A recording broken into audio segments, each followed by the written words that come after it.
আসসালামু আলাইকুম। আশা করি সকলেই ভালো আছেন। যে আমি আজকে মোস্ট ইম্পর্টেন্ট একটা জিনিস আপনাদেরকে বলতেছি, যেটা হচ্ছে আমরা যারা ফেসবুকে টাকা ইনকামের জন্য বা টাকা পে আউট করার জন্য যে আমরা যারা টিন অ্যাকাউন্ট করেছি, অনেকেই টিন অ্যাকাউন্ট করেছি। যাদের আমি আমার জানা মতে যাদের খালি এনআইডি কার্ড হয়েছে তারাই টিন অ্যাকাউন্ট করতেছেন।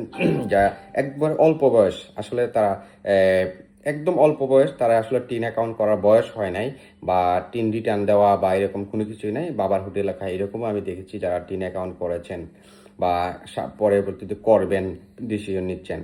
যে আসলে টিন অ্যাকাউন্ট যে করলে অবশ্যই রিটার্ন জমা দিতে হয়, এটা আমরা আসলে জানি না। আগে এক সময় হয়তো সরকারে নিত না, বর্তমান গভর্নমেন্ট কিন্তু সবার বাড়ি বাড়ি নোটিশ পাঠাচ্ছে।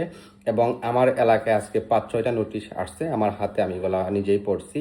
যে কারণে আমি আজকে এই ভিডিওটা বানাতে বাধ্য হয়েছি। যারা আপনারা টিন অ্যাকাউন্ট করছেন মাস্ট বি রিটার্ন জমা দিতে হবে, না হয় সরকার থেকে অনেক বড় জরিমানা দিতে হবে। মাস্ট বি অনেক বড় জরিমানা দিতে পারেন, মনে করি এরকম হতে পারে 20 থেকে 1 লক্ষ টাকা বা আসতে বিশ্ব জরিমানা হতে পারে। তো দয়া করে যারা আপনারা টিন অ্যাকাউন্ট করছেন রিটার্ন সাবমিট করে দেন, খুব শীঘ্রই রিটার্ন সাবমিট করে দেন। আর অবশ্যই ভিডিওটা শেয়ার করে দেবেন, না হয় সবাই বিপদে পড়া যাবেন। ধন্যবাদ, ভালো থাকবেন।